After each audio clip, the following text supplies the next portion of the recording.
Hi kids, these are notes and instructions for how to write a headline. When we write our headlines, we're going to write it in what's called headlineese. Headlineese, that's sort of like Chinese or Japanese, except we're saying headlineese. Here's some examples of headlineese. A news story about how Dr. Seuss died, and he was 87 when he died, said that the headline of the news story was Dr. Seuss dies at 87. And a news story that said Ellis Island, which had been closed for a long time, was going to reopen, was headlined Ellis Island to reopen on Monday. And a news story about how a sheriff's deputy in California shot and actually ended up killing a 13-year-old kid. The headline there was Caliph Sheriff's Deputy Shoots, Kills 13-year-old. So you might be inferring at this point, what are some of the rules for writing a headlineese headline? I want you to go read the Wikipedia article on headlineese. It's short, and it's mostly just like lists, and it contains all the info pretty much that I want you to know. So pause this video for a minute and go read that. Okay, so you've read the Wikipedia article on headlineese. Hopefully you understand that a headline is going to be short, and we're going to cut out all the unnecessary words. A headline is going to start with the who of your story, which is often but not always a person. So if you look at my examples, Dr. Seuss, Malala, is that how we say her name? Malala, Obama. Sometimes though it's an institution, Syrian court, or like a place, Ellis Island. It's nouns, right? And then the what is the thing that's happening. That's the main point of the story. Dies, to reopen, hosts, shoots, kills, orders, right?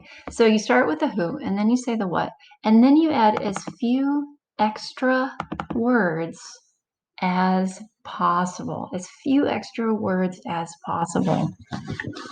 My advice for you as a student is to put between 5 and 10 total words in your headline.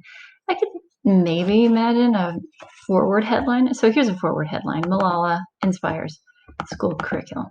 It's hard for me to imagine a 3-word headline, and it shouldn't be more than 10 words. What do we have here? 1, 2, 3, 4, 5, and then 13-year-old. Technically is one word, it's hyphenated, so 6.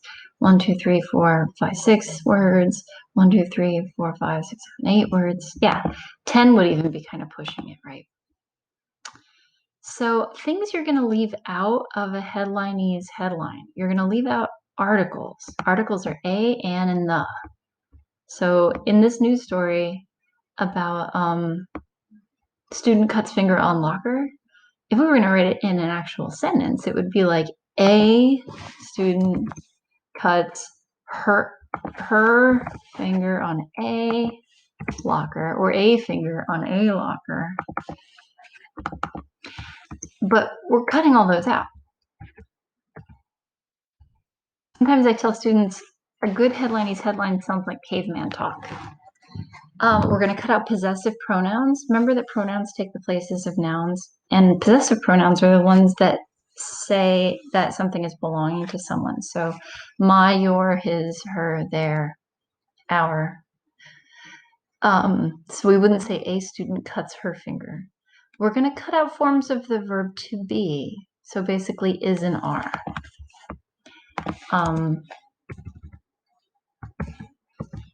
I don't have a good example up here of somebody doing that, but if I come to it, I'll show it to you. So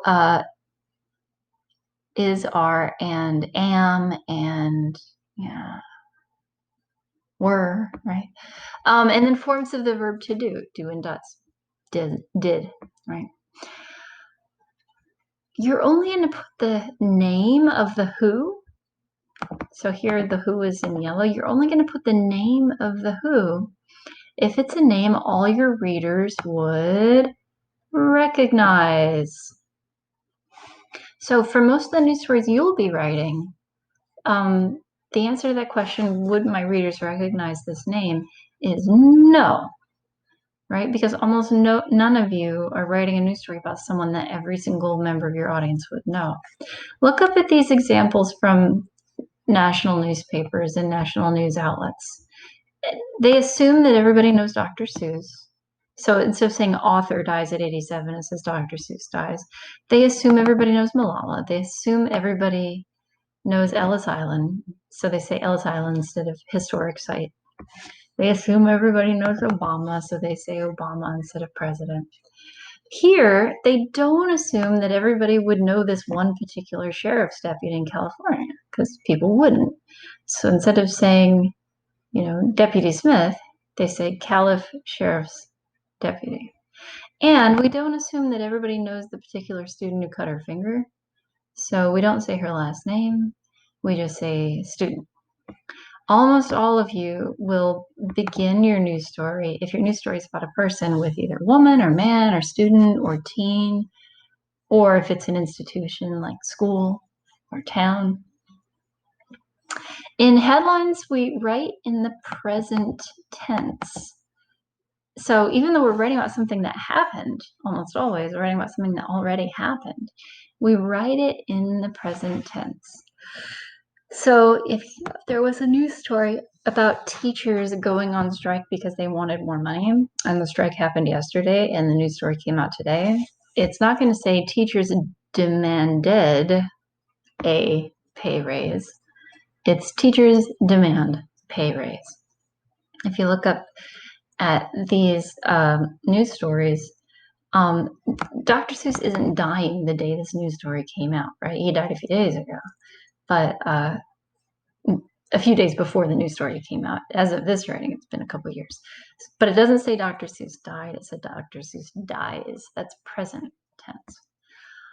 Unless some of you are writing a story about something that hasn't happened yet, but it's going to happen. The news story is, hey, this thing's about to happen.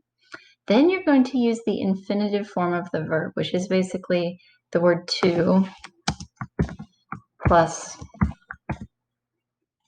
the verb.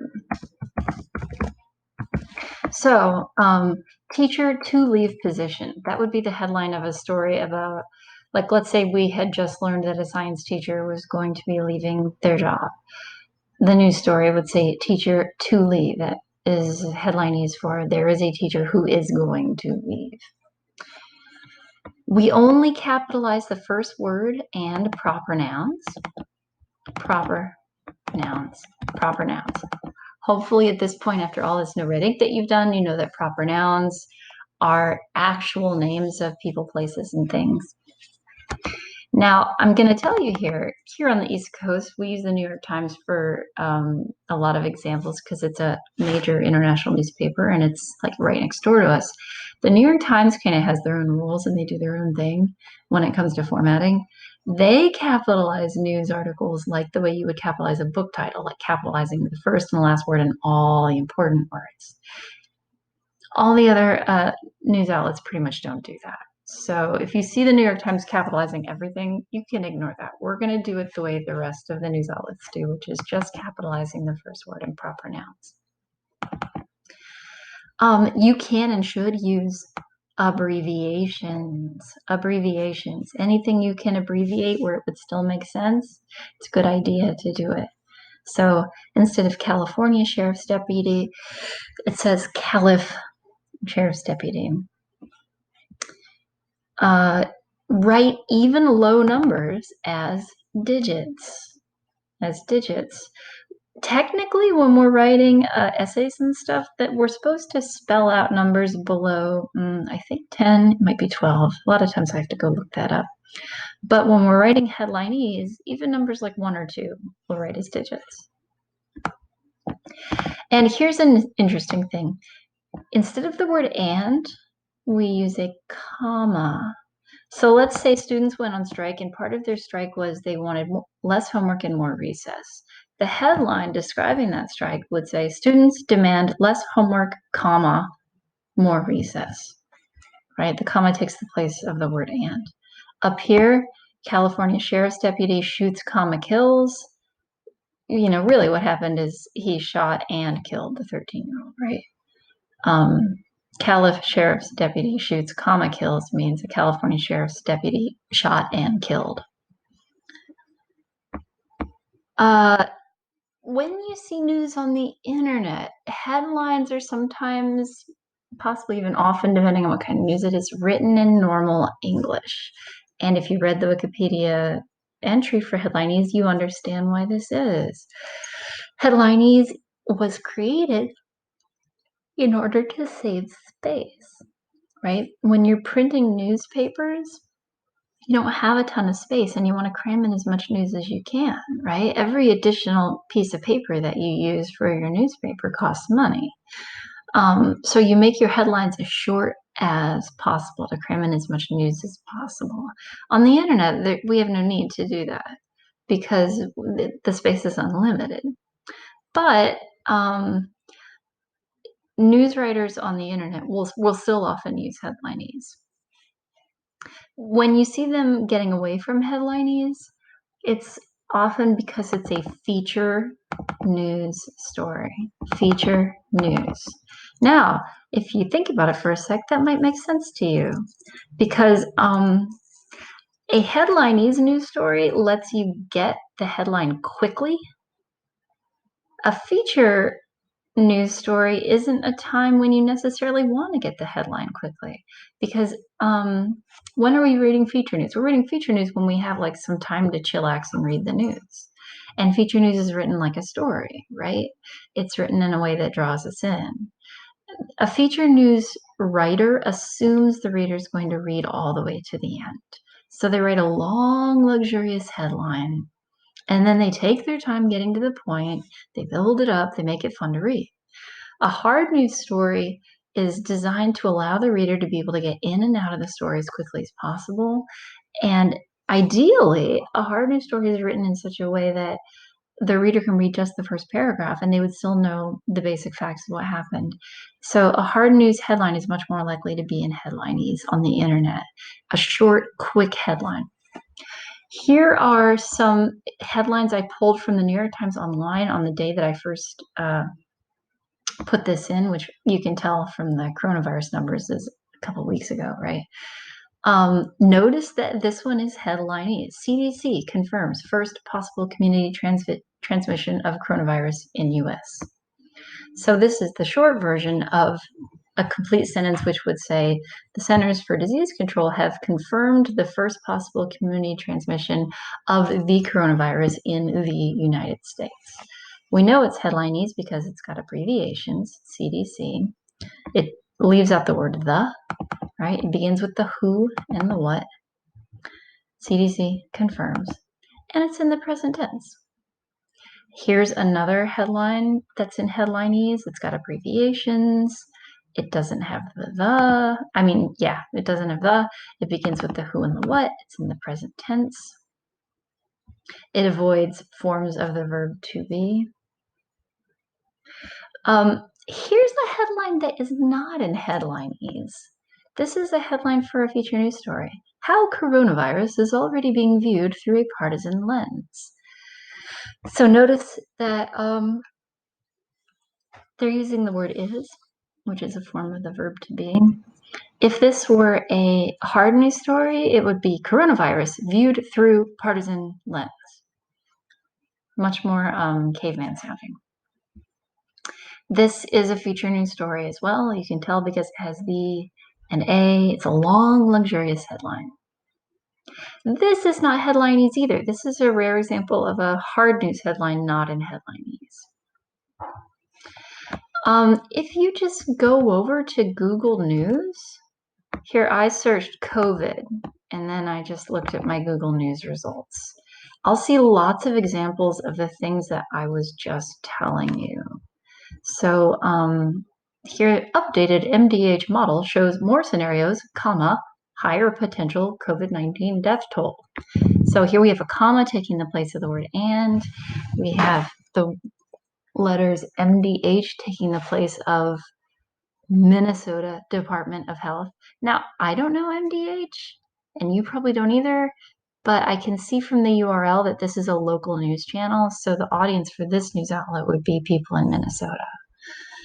So they would know MDH. More abbreviations down here, 13K for 13,000, MN for Minnesota. I don't know why I'm getting all these Minnesota results. MN for Minnesota. Here they used a semicolon instead of a comma. That's a way of sort of cramming two statements into the headline. Here we're using a comma instead of an and. Again, this is news from Iowa. Why am I getting all this news from Iowa and Minnesota? Maybe it's a big news day in Iowa and Minnesota for coronavirus. Here's a comma instead of and. Here they're leaving out forms of the verb to be. COVID-19 deaths in Iowa now more than 300 as of Wednesday. The real sentence, right, would say COVID-19 deaths in Iowa are now more than 300, right? But they take out the form of the verb to be.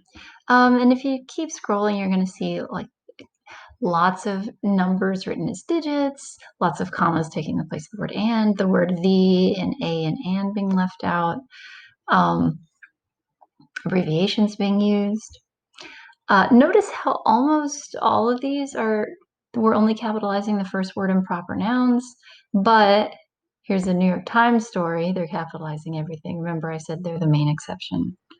Right. Here's Walmart to give another round of bonuses. Remember, I said if it's a news story about something that's coming up, we say to plus the verb because it's short for Walmart is going to give or will give. So, but to is shorter than will. So this is a Headlinese headline. And then there are a couple headlines here that are not Headlinese headlines. Almost all the kids are treatable, what parents should know about new COVID-related inflammatory disease. There they are leaving out the word a, should know about a new COVID, but mostly that's not Headlinese. And it's not hard news, it's feature news. I can tell because it's the author's opinions about what somebody should learn. All right, so you're going to write a Headlinese headline. You're going to write the who, and then you're going to write the what, and then a few more words. As you're working on this, ask me for help if you're not sure what to write. But I recommend going back and reading all this stuff carefully and also reading this Wikipedia news article a second time. Did I just say Wikipedia news article? Yeah, I mean Wikipedia entry on Headlinese. It tells you everything you need to know pretty much. All right, that's it.